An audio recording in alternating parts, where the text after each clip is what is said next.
वसुदेव सुतं देवं कंसचाणूरमर्दनं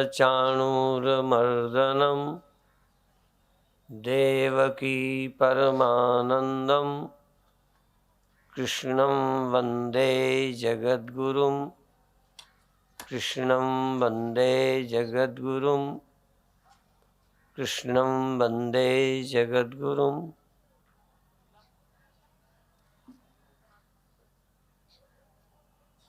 आप लोग मुझे विद्वान समझते हैं,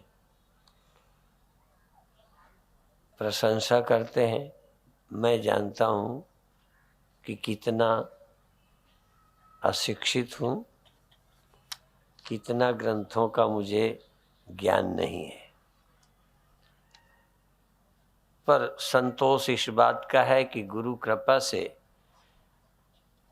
जो आम सब लोगों को जानने में नहीं, अनुभव में नहीं आता, उसको लगता है जैसे मिल गया है। बस वही संतोष है।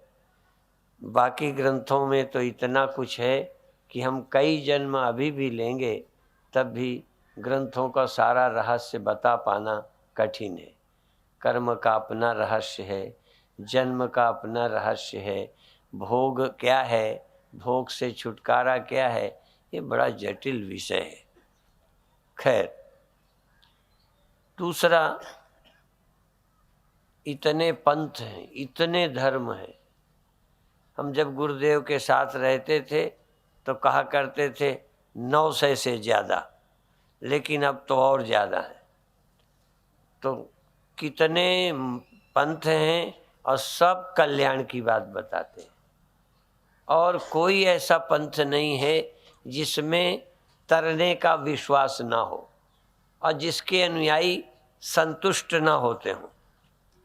ऐसा कोई धर्म मजहब नहीं है जिसके अनुयायी अपने किसी गुरु की सन्निधि में रहकर संतोष अनुभव नहीं करते, और ऐसा भी कोई गुरु नहीं है जिसके चेले सब संतुष्ट हों। बड़े से बड़े गुरुओं के शिष्य भी नहीं समझ पाते, नहीं संतुष्ट हो पाते। आज पूरे श्लोकों का ख्याल न करके कुछ स्पर्श करते हुए चाहूँगा कि कुछ कह सकूं। कल कहा था सर्वेंद्रिय गुणाभासम सर्वेंद्रिय विवर्जितम। सब इंद्रियों को जो प्रकाशित करता है, आभाषित करता है, इंद्रियां मालूम पड़ने लगती हैं कि हैं, उनके कार्य, उनके विषय मालूम पड़ने लगते हैं। वह अशक्तम सर्वभृच्चैव निर्गुणम गुणभोक्तृ। वह किसी में शक्त नहीं है, अशक्त है, आशक्त नहीं है, और सर्व को भरण पोषण करता है और निर्गुण है, अगुण भोक्तृ। पाश्चात्य देशों में या वैज्ञानिक जगत में दो विरोधी चीजें एक में होना संभव नहीं है, पर दो विपरीत स्वभाव एक में, गुणभोक्तृ और निर्गुणम च। गुणों का भोक्ता है, गुण नहीं तो भोक्ता नहीं। और कुछ वैरंतस्य भूतानाम अचरम चरमेव च सूक्ष्मात् तद अविज्ञेयम दूरस्थम चांतिके च तत्। वह परमात्मा वैरंतस्य भूतानाम, सब भूतों के भीतर भी और बाहर भी। जैसे घड़े के भीतर भी आकाश हो, बाहर भी। जैसे कोई घड़े को पानी में डाल दो तो भीतर भी पानी, और उस घड़े की दीवार में भी पानी की गिलाई और बाहर भी पानी। ऐसे ही परमात्मा सबके भीतर भी है और बाहर भी है। और एक दूसरा अर्थ है कि जैसे घड़ा है तो घड़े में भी मिट्टी है। भीतर बाहर का अर्थ यदि खाली जगह न करें तो घड़े में भी मिट्टी है और घड़े के बाहर भी है, जहाँ घड़ा नहीं है। अर्थात जहाँ दे इंद्रियां हैं वहाँ भी परमात्मा है, जहाँ दे इंद्रियां नहीं हैं वहाँ भी परमात्मा है। सबके भीतर है, सबके बाहर है। और चर और अचर, चर प्रायः बोलने लगे हैं जो चलता है, हिलता है, तदेजत तन्नेजत तद दूरे तदवंतिके, जिसमें क्रिया होती है, ज्ञान होता है, कुछ हलचल होती है, वो चेतन, और अचेतन जो स्थिर है, उस उनमें भी वो चर भी है और अचर भी है। और सूक्ष्मत्वा तद अविज्ञेयम, इतना सूक्ष्म है कि वो विज्ञेय नहीं है, क्योंकि जानने के लिए स्थूल को सूक्ष्म, सूक्ष्म को और सूक्ष्म द्वारा जाना जाता है। कई जगह कहा सूक्ष्मात् सूक्ष्मदर्श भी, उसको जाना जाता है सूक्ष्म से सूक्ष्म, जो बुद्धि वाले हैं देखते हैं, पर वह बुद्धि से भी सूक्ष्म है। इसलिए यन मनसा न मनुते ये नाहुर्मनोमतम तदेव ब्रह्मत्वम विद्धि नेदम यदि तुम उपासते। इस तरह करके उपनिषद और गीता, मैं गीता बोलूँ तो उपनिषद है, उपनिषद बोलूँ तो गीता है। बस गीता थोड़ी विशेष इस बात में है कि अनेक योगों का संगम है। उपनिषद ज्ञान योग पर विशेष चर्चा करते हैं, पर गीता भक्ति योग, ज्ञान योग, सांख्य योग, कर्म योग, प्रेम योग, भक्ति योग, संयम योग, बहुत तरह के। और तो और छोड़ो, पहला अध्याय तो शोक से शुरू होता है। तो ये योग ग्रंथ है, योग शास्त्र है, अर्थात परमात्मा को मिलाने वाला है। मिलाने वाले उपनिषद हैं, पर उनका एक मार्ग है। जब कोई ग्रंथ लिखा जाता है तो हूबहू यदि पुरानी बात ही दोहरानी हो तो ग्रंथ की आवश्यकता नहीं होती, या फिर आवश्यकता होती है कोई चीज़ कठिन है उसको सरल करने की। दो ही उद्देश्य होते हैं। कोई इंग्लिश में ग्रंथ है, तुमने हिंदी में कर दिया, मराठी में कर दिया, तो उस भाषा के लोग जान जाते हैं, एक ये उद्देश्य है। दूसरा है कि कठिन बात को सरल कर दिया, या उसमें योग्यता और परिस्थिति के अनुसार कुछ उसमें मिला दिया। जैसे कई बार माँ अपने बच्चे को दवा देती है तो अपना दूध ही निचोड़कर और श्रुति में घोलकर बच्चे के मुंह में शहद मिलाकर पिला देती है। नहीं भी आवश्यक हो दूध तो बच्चे के सुविधा के लिए करती है, और इस बहाने दूध भी चला जाता है। अनुपयोगी तो दूध भी नहीं है। इसलिए गीता माँ का काम करती है। उपनिषद की दवा तो देती है, कुछ अपनी ओर से मिलाती है। जैसा कि गोस्वामी जी ने रामायण में एक जगह लिख दिया, नाना पुराण निगमागम सम्मतम यद रामायणे निगदितम क्वचिदन्य तोपि स्वांता सुखाय तुलसी रघुनाथ गाथा भाषा निबंध मति मंजुल मातनोती। तो इस तरह से संत जब बोलते हैं तो कुछ अपना गुण भी मिला देते हैं। आप जानते हो, ये तो प्रचलित दोहा है, वेद उदद बिन गुरु लखे लागे लोन समान बादल गुरुमुख द्वार होए अमृत ते अधिकान। यदि प्यास लगे, कोई सागर का पानी सीधा पिए तो पिया नहीं जाएगा, खारा लगेगा, उससे दूरी आएगी, घृणा आएगी। वेद ऐसे ही हैं।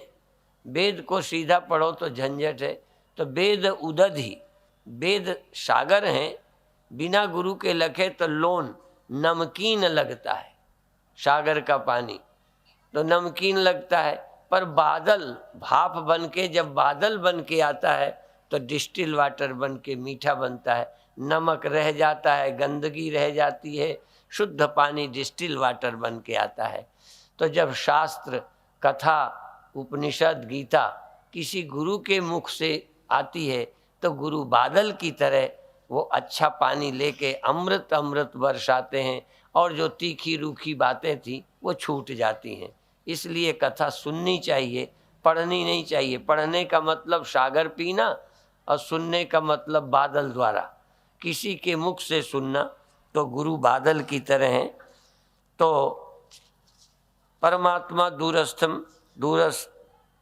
दूरस्थम चांतिके चतर, परमात्मा अत्यंत नज़दीक है, अत्यंत नज़दीक और अत्यंत दूर है। क्योंकि वो व्यापक है, इसलिए सब जगह होने से दूर भी है, और व्यापक होने से पास भी है। तो उस परमात्मा को पाने में इतना टाइम क्यों लगता है? कहीं ना कहीं या तो हमारी जिज्ञासा की कमी है या सही गुरु की प्राप्ति नहीं होती। इसलिए गुरु की आवश्यकता है। इस रास्ते पर गुरु आवश्यक है। यूँ तो कोई रास्ता हो, चाहे हमने देख के सीखा हो, चाहे सुन के सीखा हो, चाहे किसी के और आचरणों से, जितना हमने दुर्व्यसन सीखे, पीना वीना गंदी गंदी आदतें, ये भी हमने किसी गुरु से सीखी। यद्यपि गुरु मंत्र नहीं लिया, उनको पानी लेके गुरु नहीं बनाया, पर श्रेष्ठ मान करके उसमें बड़ा आनंद है ये मानकर, ये देखो कितना अच्छा ऐसे करता है, उसकी बात सीखी है तो गुरु ही मान लिया एक अर्थ में। पर केवल संत मामले में गुरु बनाने की एक परंपरा पड़ गई है। यहाँ पर भी बनाने से ज़्यादा मानो, अवधूत दत्तात्रेय जी ने 24 गुरु बनाए और एक को नहीं बनाया, किसी से मंत्र नहीं लिया, 24 गुरु बनाए। हम तो 2 या 3 में भी शर्माते हैं, क्योंकि मंत्र लेने के लिए मना किया है कि सैकड़ों से मंत्र मत लो, लेकिन ज्ञान तो सैकड़ों से लेना चाहिए। एक दीवार में एक वाक्य लिखा मैंने पढ़ा था कि मूर्ख लोग, समझदार अच्छे लोग बुरों से भी ज्ञान ले लेते हैं, पर बुरे लोग अच्छों से भी ज्ञान नहीं लेते। जो बुरी नेचर के हैं, बुरे लोगों से भी ज्ञान नहीं लेते, उनकी बुराई। और अच्छे लोग बुरे लोगों को पी करके एक नाली में पड़ा है, उससे भी ज्ञान ले लिया। अवधूत दत्तात्रेय जी ने धान कूटने वाली को गुरु बना लिया, बाण बनाने वाले को गुरु बना लिया, कोई बहुत अच्छे लोगों को नहीं बनाया। ऐसे ही एक मांस के टुकड़े को लेके भागता था कौवा, चील उसके पीछे पड़ा था, वो भागा भागा फिर रहा था, उसके हाथ, उसके पंजे से मांस छूट गया। मांस छूटते ही चील ने उसका पीछा छोड़ दिया, बाज ने उसका पीछा छोड़ा, मांस की तरफ चला गया, कौवे की जान बच गई। ये कैसे जान बचाना? जिसके लिए सब मर रहे हैं उसको छोड़ दे, झगड़ा खत्म। इस तरह गुरु बना लिया। मांस के पीछे दौड़ने वाले चील को, बाज को और कौवे के मांस छूटने से एक प्रेरणा मिल गई। ऐसे ही कोई बुरा काम करता है, उससे प्रेरणा ले लो कि देखो इसका ट्रैक्टर बिक गया, इसकी जमीन बिक गई, इसका मकान बिक गया, बच्चे पढ़ नहीं सके, सब पी गया। तब पीने वालों को गुरु बना लो। अब पीने वाले को तुम बनाओगे, पीने लगोगे। अब पीने वाले को उसने भी गुरु बनाया जिसने पीना छोड़ दिया। अब गुरु बनाने का ढंग है, तुम पता नहीं कैसे बनाते हो।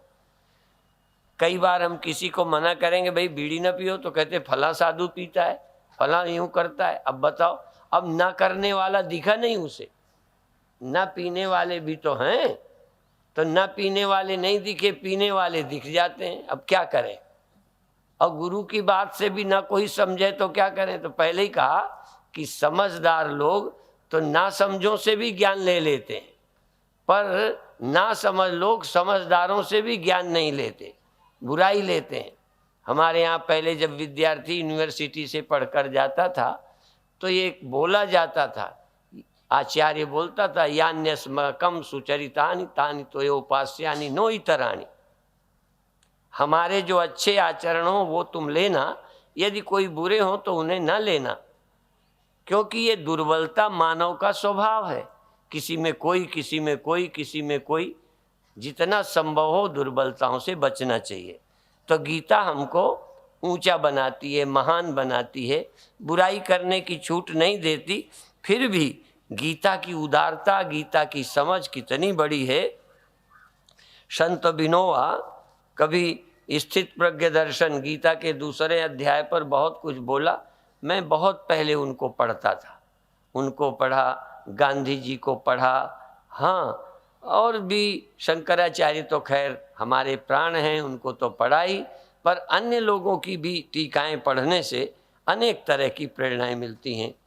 इसी तरह जैसा कि मैंने कहा था, मैंने वेदांत की कसौटी से और शंकराचार्य को कुछ शब्द बोलने के कारण मैंने एक टीका का खंडन किया था, पर जब मैं उसको भी पढ़ता हूँ तो उससे भी भक्ति की प्रेरणा मिलती है।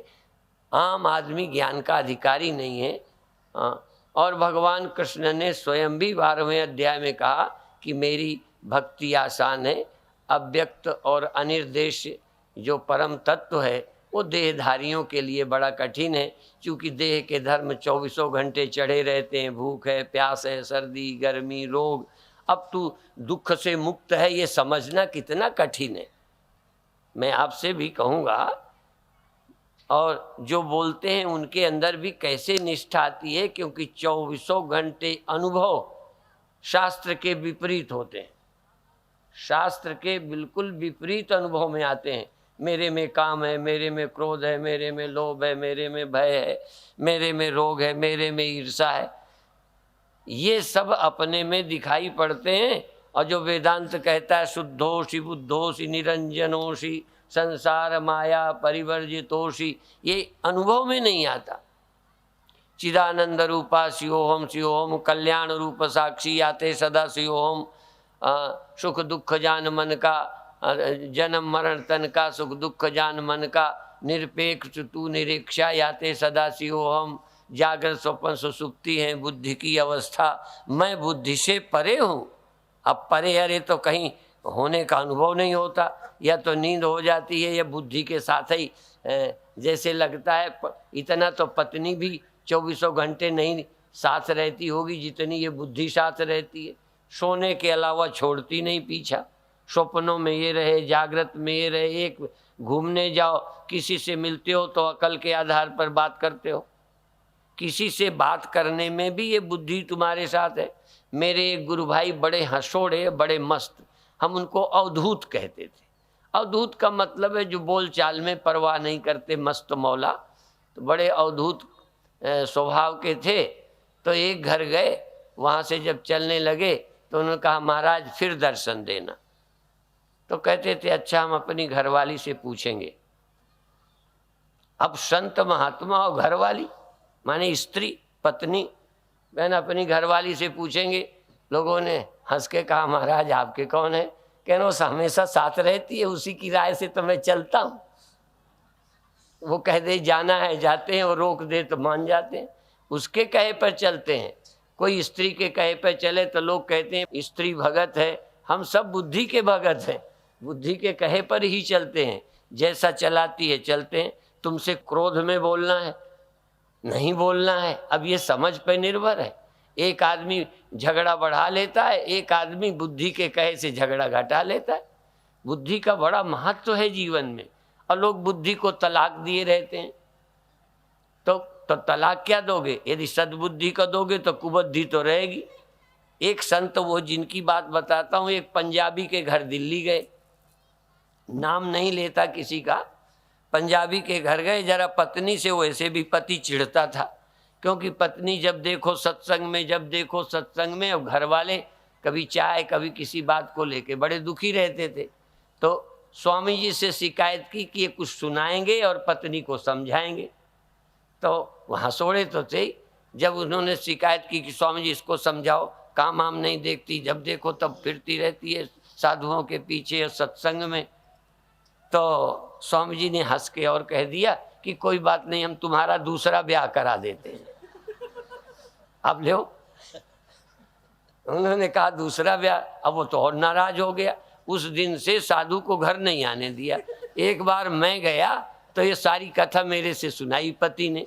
तो मैंने कहा महात्मा जी का ये कहने का उद्देश्य ये था कि दो तरह की बुद्धि रहती है।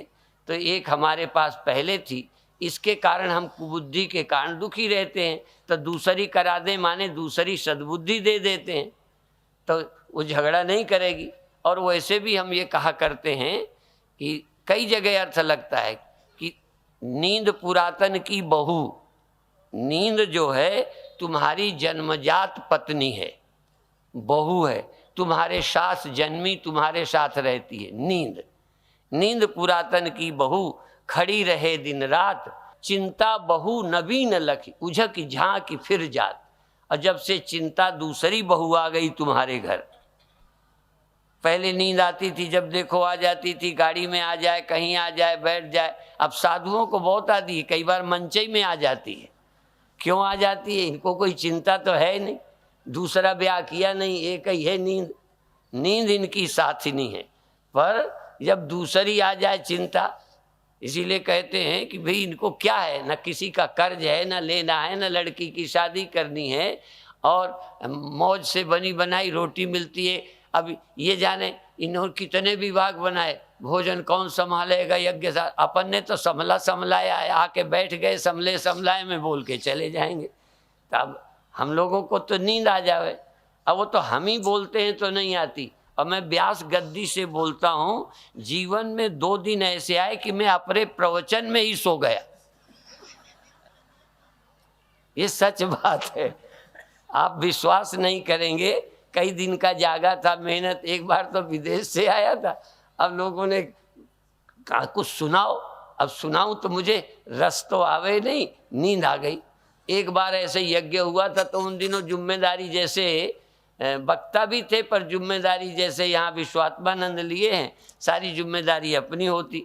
अब आखिरी दिन यजमान कहते हमारे घर भोजन हो जाए, यहाँ तो एक ही साथ निपटा दिया, बहुत अच्छा है। नहीं यजमानों के घर भोजन करते तो अगले दिन तक टाइम ना मिलता। अब एक यजमान ले गया जिसने पूरा खर्च किया था, अब वो कहा थोड़ा आशीर्वाद दे दो। अब थके थकाए, रात का समय, आशीर्वाद। अब हम बोलें, अब आंखें बंद, धीरे से एक झपकी लगा के फिर सावधान होकर बोलें, फिर झपकी लग जाए। तब बाद में लोगों ने कहा स्वामी जी बड़े ध्यान में मस्त हो जाते हैं। तो वो महात्मा जी की बात मैं बता रहा था, उन्होंने कहा दूसरी शादी करा देंगे। तो दूसरी का अर्थ है हमारे पास एक है अविद्या, या जिसको अपरा बुद्धि बोलते हैं, और दूसरी परा बुद्धि। तो व्यवहार चलाने के लिए अपरा बुद्धि चाहिए, लेकिन मोक्ष के लिए परा बुद्धि चाहिए। तो ये दुख देती है, ये व्यवहारिक बुद्धि कोई बहुत शांति नहीं देती। ये बिगड़ गया, वो बिगड़ गया। जैसे किसी की पत्नी, पति दुकान से आवे और घर की बुरी बातें सुना दे, तो दिन भर तो दुकान से निपट के आया, और आते सास ने ये कह दिया, देवर ने ये कहा, देवरानी की ये, तो बेचारा की खाई पी रोटी हजम नहीं होए।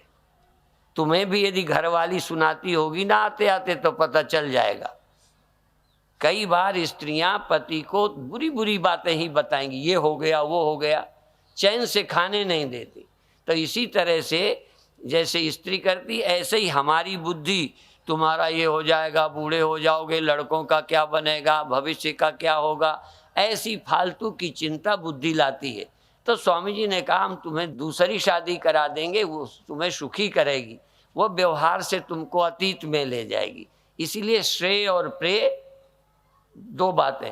तो प्रेय के लिए अपरा बुद्धि चाहिए, श्रेय के लिए परा बुद्धि चाहिए।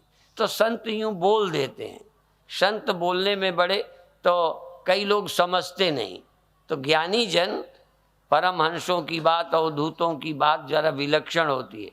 जैसे बहुत गीताएं हैं, तो एक हमारे यहाँ अवधूत गीता है, भगवान अवधूत दत्तात्रेय जी, ये सब बहुत ऊंची कोटि के व्यक्ति हैं। और उसके बाद फिर अष्टावक्र जी, फिर उसके बाद इन गीताओं का, क्योंकि इन गीताओं में सारा व्यवहार का ख्याल रखा है, अर्जुन को बुरा न लग जाए इसको, इसलिए आर्य, अय श्रेष्ठ, ऐसे संबोधन देके हम लोग चेलों को मूर्ख कहीं का ऐसे बोल देते हैं। भगवान ने का जगह ही कह दिया है, अय नपुंसक कहीं के, अनार्य, अनार्य जुष्टमस्वर्गे अकीर्तिम कर्म अर्जुन। अर्थात ये अनारियों का स्वभाव है, आर्यों का ऐसा स्वभाव नहीं होता। यहाँ पर भी वही प्रोत्साहन दिया जिससे हम अनार्य को बुरा समझें। जैसे कोई कहे ये लोग तो शराबी हैं, अब शराबी हैं जब ये कहेंगे घृणा से, अभी किसी के लिए भी आप लोग और भी देखें, यदि आप सनातनी हैं, अरे ये तो आर्य समाजी हैं, माने आर्य समाजी माने खराब, अरे ये तो पुजारी हैं, पुजारी माने पत्थर पूजने वाले पुजारी, इनको अकल ही नहीं। ये नहीं, हम एक दूसरे को नीचा ही कहते हैं, अच्छा नहीं कहते। तो अपमानित शब्दों को सुनकर, इसी तरह कोई, अब आजकल ये जो शूद्र शब्द है बुरा लगता है, पहले तो शूद्र सम्मानित शब्द था, अब बुरा लगता है।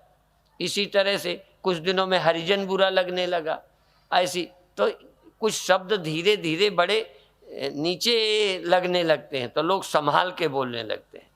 तो हम जिस दुनिया में रहते हैं, प्रोत्साहन, हम डांट के बोलते हैं, लेकिन गुरु प्यार से, और ये तो आपने सुना ही है कि गुरु क्या करता है, अंदर हाथ सहाय के बाहर मारत चोट।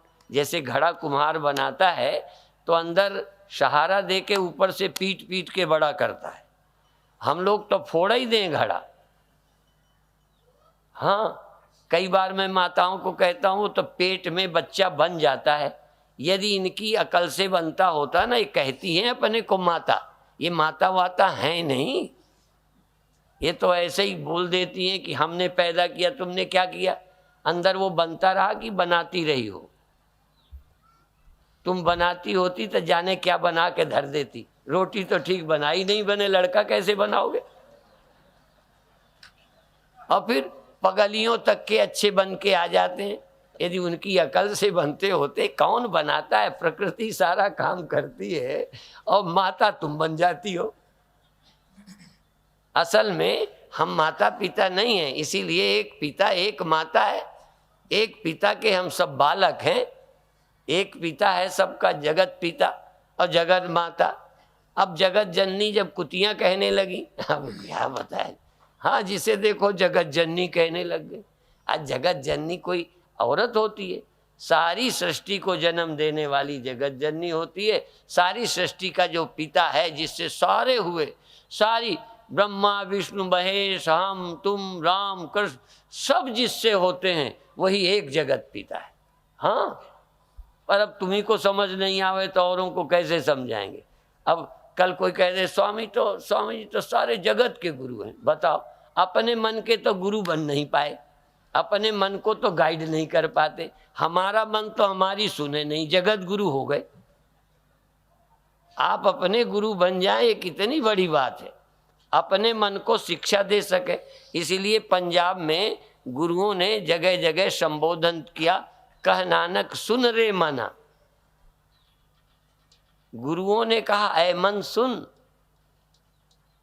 और सुने न गुरु उपदेश, तो गुरु का उपदेश नहीं सुना तो यूं निकाल देता है। तो इस तरह से मन को समझावे सोई।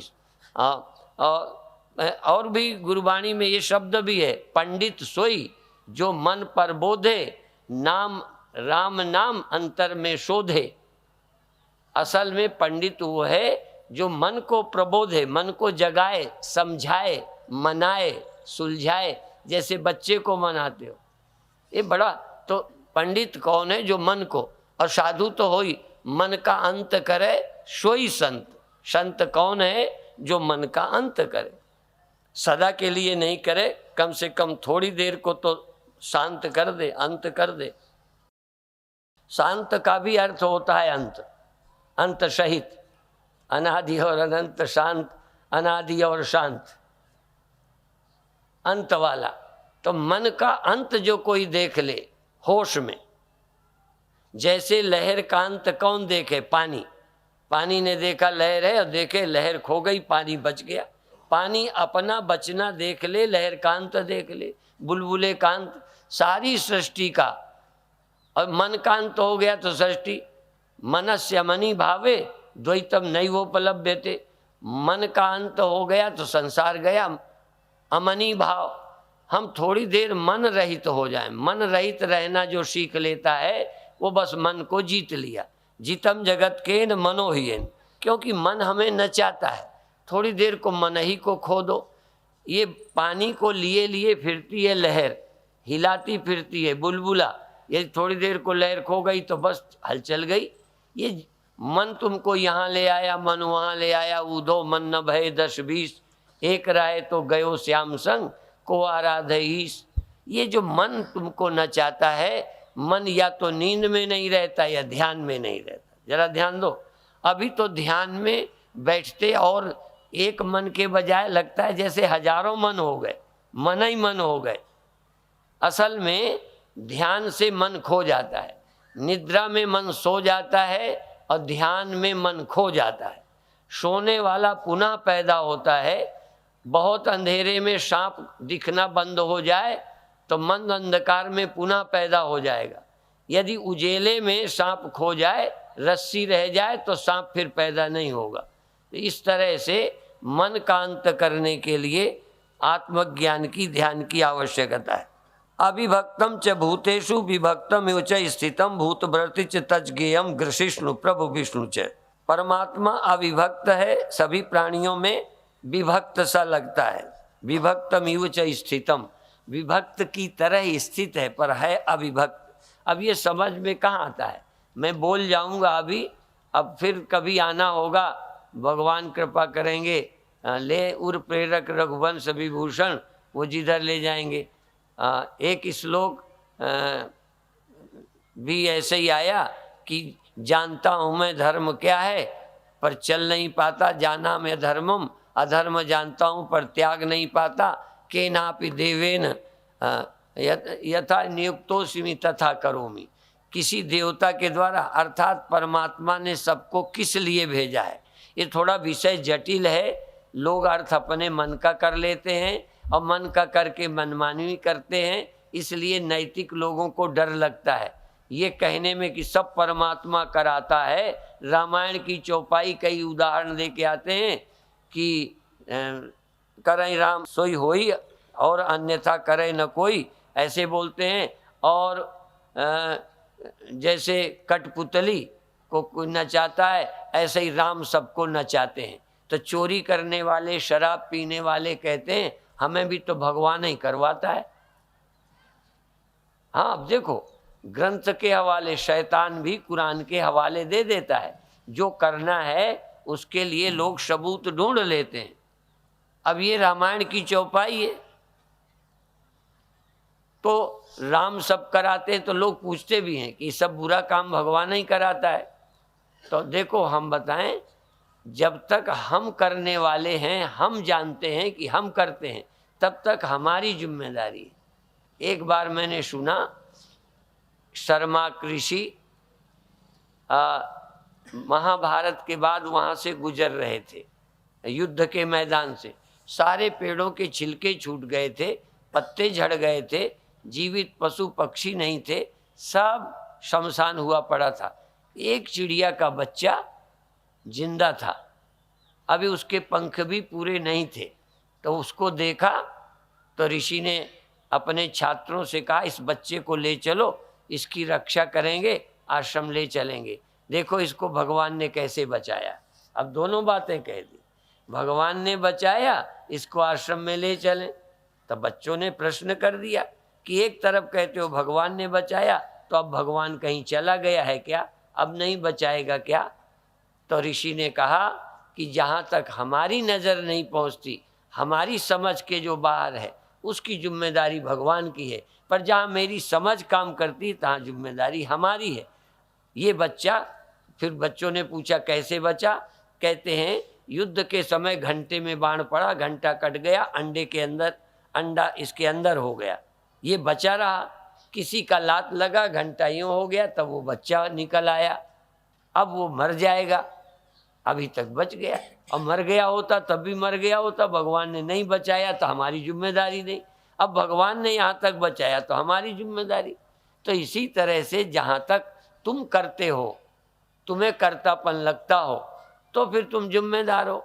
और जो इतना चिंतक होगा कि सब प्रकृति कराती है, गुण गुणों में बरतते हैं, इतना ज्ञानी हो जाएगा कि मेरी भूख तक मेरी लगाने से नहीं लगती, खून भी मेरे चलाने से नहीं चलता, प्राण भी मेरे पर निर्भर नहीं, बुढ़ापा जवानी मेरे पर निर्भर नहीं, नींद और जगना मेरे पर निर्भर नहीं है, मैं चाहूँ तब भी इसे बचा नहीं सकता, मेरे हाथ में क्या है। ऐसा विचारशील आदमी प्रकृति को कर्ता मानता है। चोरी करने को और ये बुराई करने को ईश्वर कराते हैं, प्रकृति कराती है, ये अर्थ नहीं है। अर्थात ये सारा जो कुछ कर्म है प्रकृति कराती। ज्योतिषामपि तज्ज्योति तमसा पर उच्यते, ज्ञानम ज्ञेयम ज्ञान गम्यम हृदि सर्वस्य विस्तृतम। वो ज्योतियों की भी परम ज्योति है, तमसा पर उच्यते, अंधकार से परे है। अर्थात उसमें जड़ता निद्रा नहीं आती। हमारे जागने को नींद पकड़ लेती है, जगने को सोना दबोच लेता है, लेकिन एक ऐसा चेतन है जिसको नींद नहीं आती, जिसमें जागना संभव नहीं है। उसका हमने प्रातः काल बताया था, दिया बले अगम का बिन बाती बिन तेल। तेल और बत्ती के दिए जलते हैं, बुझते हैं, तेल घट जाता है, लेकिन जो बिना सामग्री का दिया है, दिया जल बगले अगम का, बिना सामग्री का, वहाँ मन बुद्धि इंद्रियां नहीं, वो चित्त स्वरूप है। तो वो वही ज्ञान है, वही ज्ञेय है, वही ज्ञान गम्य है। ज्ञानम ज्ञेयम ज्ञान गम्यम हृदय सर्वस्य विष्टितम मत्ता स्मृतिर ज्ञानम अपोहनंच। भगवान ने कहा मुझसे ज्ञान स्मृति और ज्ञान का लोप होता है, बिना मेरी सत्ता के पत्ता नहीं हिलता, कुछ नहीं होता, ऐसा भगवान ने कहा। कार्य कारण कर्तृत्व हेतु प्रकृति रुच्यते पुरुषा सुख दुखा नाम भोक्तृत्व हेतु रुच्यते। कार्य कारण कर्तृत्व में प्रकृति हेतु है। जितने कर्म आदि होते हैं, प्रवृत्ति, देखना सुनना जानना जनाना करना खाना पीना सोना जगना, ये सब कार्य कारण प्रकृति इसमें हेतु है। अपुरुषा सुख दुखा नाम भोक्तृत्व हेतु रुच्यते। और पुरुष जो है चेतन परमात्मा, वो भोगने में हेतु है। यदि चेतन न हो तो प्रकृति भोग नहीं सकती, और प्रकृति न हो तो कोई कर्म हो नहीं सकता। चेतन में कोई कर्म नहीं है, वो करता नहीं है। इसलिए प्रकृति और पुरुष दोनों, पुरुषा प्रकृतिस्थो ही भुंगते प्रकृति जान गुणान। पुरुष ही प्रकृति में स्थित होकर प्रकृति से उत्पन्न हुए गुणों को भोगता है।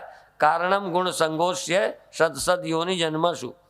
और गुणों के संग से जो भोगना मालूम पड़ता है, यही नई नई योनियों में जाने का हेतु है। इसी के कारण बार बार जन्म होता है। हमें लगता है ये सुख मिले ये मिले। जैसे अभी मरने के बाद का अगले जन्म का छोड़ो, इस जन्म में दोबारा कर्म क्यों करते हो, ये नशा क्यों पीते हो? नशा शरीर की आवश्यकता नहीं है, रोटी तो आवश्यकता भी है, काम चलो आवश्यकता भी मान लें, यद्यपि काम आवश्यकता नहीं, वो मन की है, मनसीज है, लेकिन फिर भी नशा तो 100% आदत के सिवा कुछ नहीं है। शराब की कोई आवश्यकता नहीं, जीवन में नशे की कोई ज़रूरत नहीं, पर जो पीते हैं उनकी आवश्यकता बन जाती है, तो दोबारा दोबारा फिर। इसीलिए एक कहावत है, पहले मनुष्य शराब पीता है, पहले मनुष्य पीता है। कुसंग में पड़ा, लोगों ने कहा बिल्कुल स्वतंत्र है, पिए चाहे ना पिए, पर कहने सुनने में आ गया। तो पहले मनुष्य शराब पीता है, फिर शराब पीती है, जो अंदर चली गई वो फिर मांगती है दूसरे दिन, तो फिर शराब पीती है, फिर अंत में शराब मनुष्य को पी जाती है, फिर मनुष्य नहीं रहता। तो इसी तरह से ये जो कर्म आदि हैं, भोग आदि हैं, ये भोगने की प्रवृत्ति हमको फिर दोबारा शरीर मिले, दोबारा जवानी आ जाए, ताकत घट जाए तो अंडा खाओ, ये क्या मतलब है? दोबारा उस शक्ति को क्यों लाना चाहता है? भोगने के लिए। दोबारा जवानी क्यों चाहता है? दोबारा मनुष्य क्यों होना चाहता है? किसी को स्त्री क्यों बनाना चाहता है? तुम्हारी वासना से जागृत में ना हो तो स्वप्न में निर्मित कर लेते हो। क्यों करते हो? वहाँ कोई और है क्या बनाने वाला, सप्लाई करने वाला? तुम्हारी वासना ही स्त्री बना लेती है, पुरुष बना लेती है, चोर बन जाती है, पुलिस बना लेती है, पिट लेते हो। सब तुम्हारे ही अपने संस्कार हैं। तो ये जो भोगने की प्रवृत्ति है, यही सदसद योनि जन्मसु, अच्छी और बुरी योनियों में ले जाता है हमारी। आगे फिर क्यों होगे? ये भगवान कृष्ण ने भी कहा, स्मरण भावम त्यजन त्यंते कलेवरम तम तमैवैति कौन्तेय सदा तद्भावावता। और गुरुओं ने गुरबाणी में भी कहा, अंतकाल में स्त्री सुमिरे, अंतकाल में लक्ष्मी सुमिरे, अंतकाल में मंदिर सुमिरे, ऐसी चिंता में जो मरे, अंतकाल में नारायण सुमिरे। अर्थात जिसकी याद करोगे, अभी यहाँ से बैठे बैठे किसकी याद करोगे? फिर उसको मिलना चाहोगे, खाना चाहोगे, करना चाहोगे, कर्म को रिपीट करोगे। तो ये जो कर्म है ये बंधन करता है, पर कर्म बंधन नहीं करता, फल बंधन करता है। फल क्या है? सुख दुख। हर कर्म का फल है सुख दुख, बस, और कोई फल होता ही नहीं। तो सुख दुख के फल का जो त्याग कर देगा वह कर्ता नहीं बनेगा और उसका जन्म नहीं होगा। तो आगे उसका वर्णन है, उपद्रष्टानुमंता च भर्ता भोक्ता महेश्वरा परमात्मेति चाप्युक्तो देहेस्मिन् पुरुषा परा य एवं वेत्ति पुरुषं प्रकृतिं च गुणैषः सर्वथा वर्तमानोपि न स भूयो भिजायते। अर्थात प्रकृति और पुरुष के स्वभाव, पुरुष का स्वभाव क्या है, प्रकृति का स्वभाव क्या है, तू क्या है, यदि ये सचमुच अनुभव कर लेगा तो सर्वथा वर्तमानोपि, हर अवस्था में रहता, खाता पीता सोता जगता हुआ भी न स भूयो भिजायते, वह पुनः जन्म नहीं लेता। न स भूयो भिजायते, उसका फिर जन्म नहीं होता।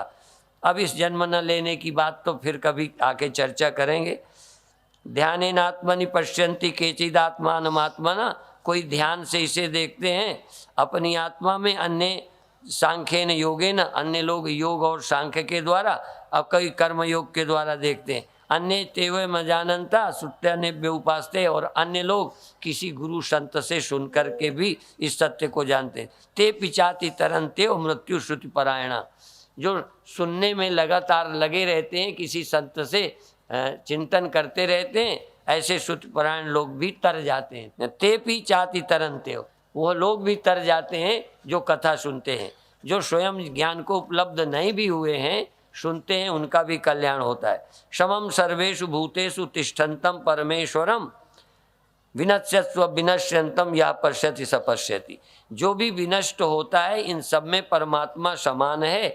इस सब कुछ मरते में कोई भी मैं तुम ये वो देवी देवता ईश्वर जीव जगत जो तुम्हें मरता नजर आता है बदलता, उसमें न बदलने वाला न मरने वाला है। वो न मरने वाला ही परमेश्वर है जो सब में है। वो कोई मेरे में ज़्यादा नहीं तुम्हारे में कम नहीं रहता है, उसको जान ले तो वही समझो ठीक से देखता है। जिसे वो एक दिखता नहीं है उसे सिर्फ संसार दिखता है, उसकी एक आँख है। एक आँख जैसे किसी की संसार में होती है, वेदांत में बुरा न लगे हम कहते हैं फला आदमी एक दृष्टानंद है, एक आँख का है। हाँ, और कभी कभी ये भी कहते हैं ये सारी दुनिया को एक आँख से देखते हैं। कई लोग तो दो आँखें हैं ना, वो सब सारी दुनिया को एक आँख से। और हम लोग वेदांत में कहते हैं ये अमुक व्यक्ति है जिसकी सब दृष्टि है, सबको एक तरह से ही देखता है, किसी में फर्क नहीं देखता। तो समम पश्यन ही सर्वत्र समवस्थितम ईश्वरम न हिनस्त्यात्मनात्मानम ततो याति पराम गतिम, जो अपनी पीरे अपने को दुखी नहीं करता, अपने को सताता नहीं। मैं मर जाऊंगा, अच्छा ये बताओ तुम मर जाओ ऐसा कहूं तो तुमको बुरा लगेगा कि नहीं? तुम बूढ़े हो जाओ, तुम गरीब हो जाओ तो ये दुख होगा कि नहीं होगा? ये श्राप सी लगेगी। तो कहते हैं तुम अपने को रोज कहते हो मैं बहुत परेशान हूँ, मैं मर जाऊंगा। जैसे कोई एक देवी थी, वो अपने पति को धमकी देती थी, वो लोग व्यंग में बोलते हैं, तो वो कहती थी मैं मैके चली जाऊंगी।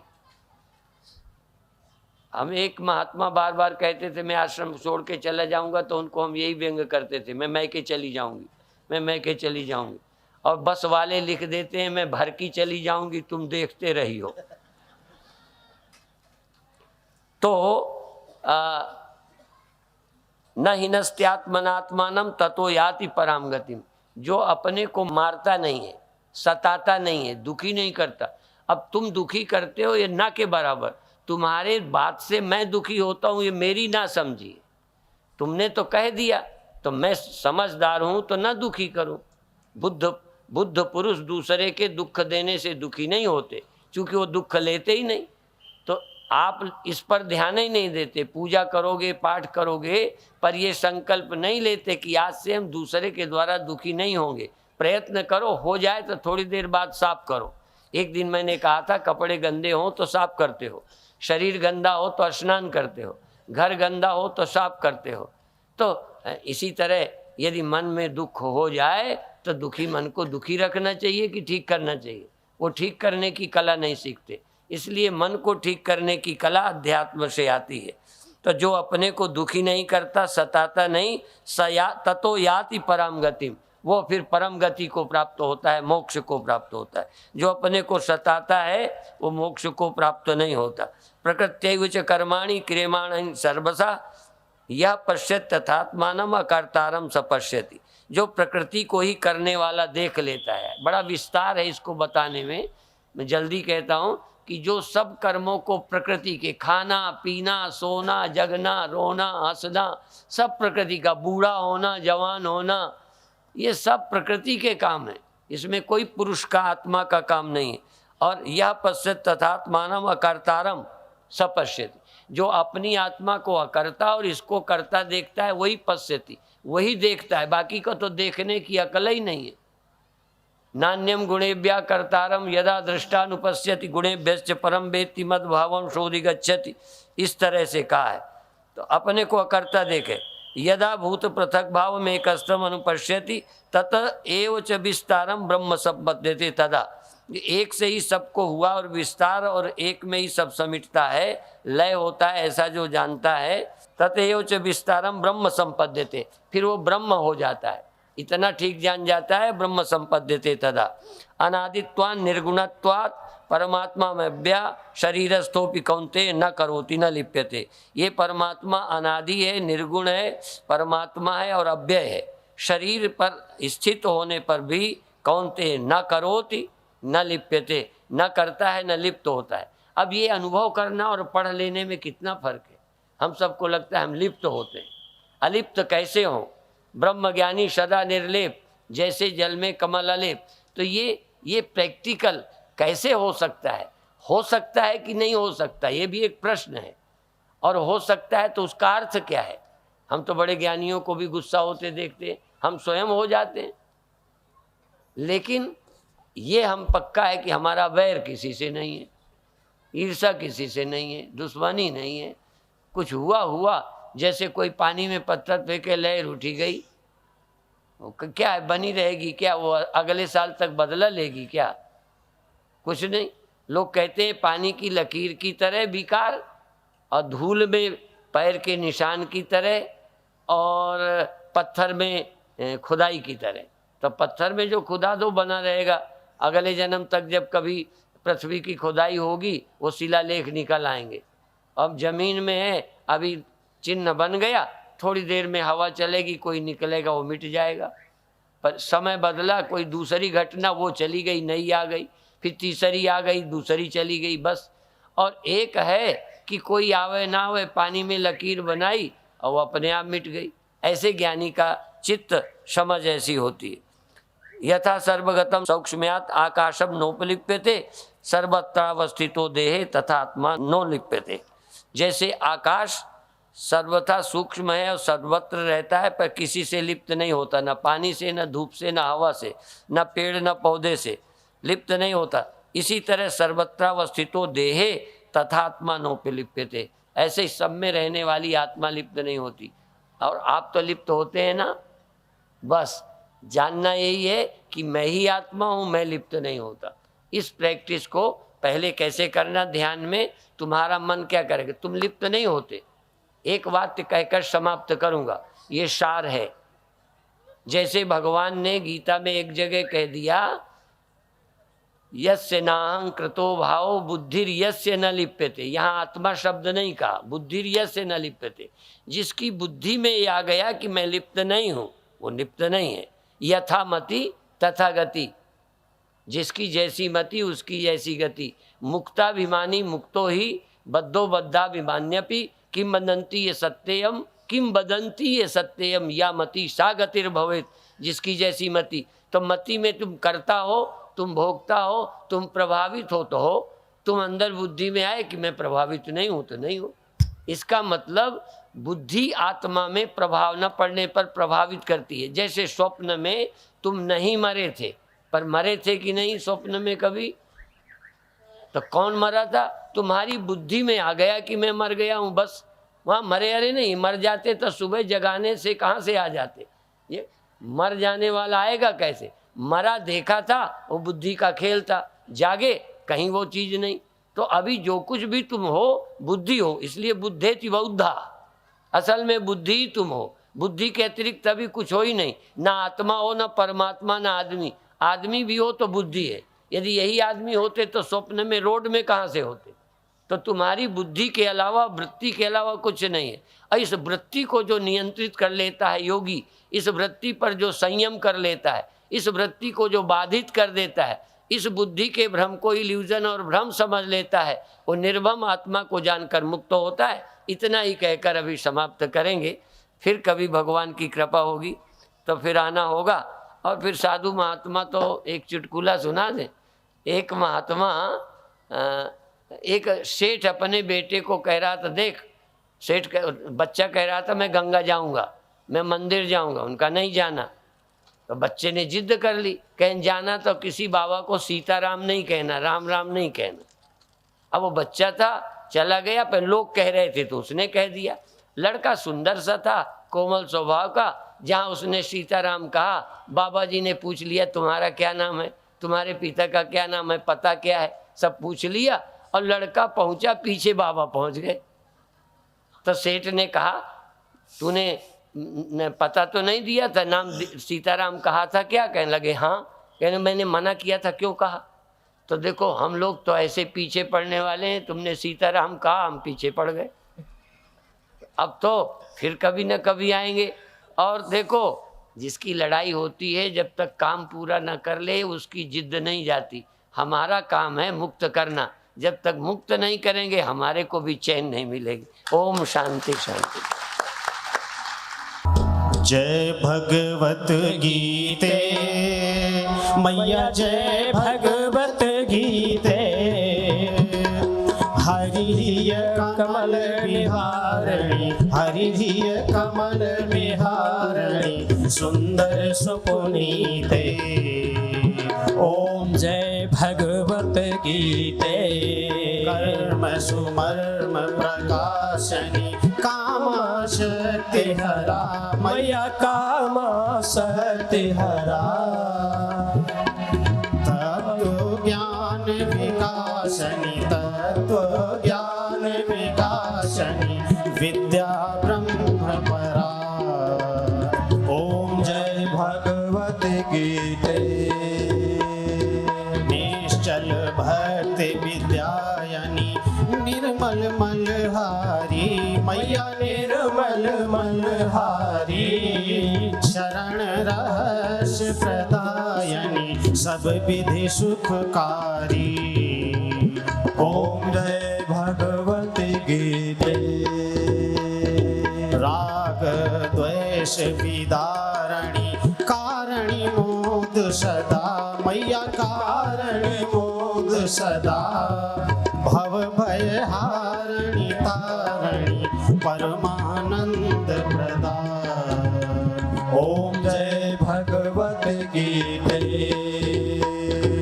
आसुर भाव विनाशनी, नाशनी तम रजनी मैया, नाशनी तम रजनी। दैवी सद्गुणदायनी, हरि रसिका सजनी। ओम जय भगवत गीते। समता त्याग सिखावनी, हरि मुख की बानी मैया, हरि मुख की बानी। सकल शास्त्र की स्वामिनी, सकलों की रानी। ओम जय भगवत गीते। दया सुधा बरसावनी, मातु कृपा की जय मैया, मातु कृपा की जय। हरि सद प्रेम दान कर, अपनों कर लीजय। ओम जय भगवत गीते। ओम जय भगवत गीते मैया, जय भगवत गीते। हरहिय कमल विहारणी, हरहिय कमल विहारणी, सुंदर शकुनीते। ओम जय भगवत गीते। हनुमान लला की आरती की जय, हनुमान लला की आरती की जय, हनुमान लला की। दुष्ट दलन रघुनाथ कलागी, दुष्ट दलन रघुनाथ कलागी। आरती की जय हनुमान लला की, आरती की जय हनुमान लला की। आरती की जय हनुमान लला की, आरती की जय हनुमान लला की। आरती की जय हनुमान लला की। आरती की जय हनुमान लला की। आरती की जय हनुमान लला की। जाके बल से गिरवर कांपे, रोग दोष जाके निकट न झांके। अंजनी पुत्र महाबलदाई, संतन के प्रभु सदा सहाई। आरती की जय हनुमान लला की। हनुमान लला की। आरती की जय हनुमान लला की। आरती की जय हनुमान लला की। देवीरा रघुनाथ पठाए, लंका जारि सिया सुधिलाए। लंका कोट समुद्र सिखाए, जात पवन सुत बार न लाए। लंका जारि असुर संहारे, सिया राम जी के काज संवारे। आरती की जय हनुमान लला की। आरती की जय हनुमान लला की। आरती की जय हनुमान लला की। आरती की जय हनुमान लला की। लक्ष्मण मूर्छित पड़े सकारे, आनि सजीवन प्राण उबारे। पैठ पताल तोरी जमकारे, अहि रावण की भुजा उखारे। बाएं भुजा असुर दल मारे, दहिने भुजा संत जन तारे।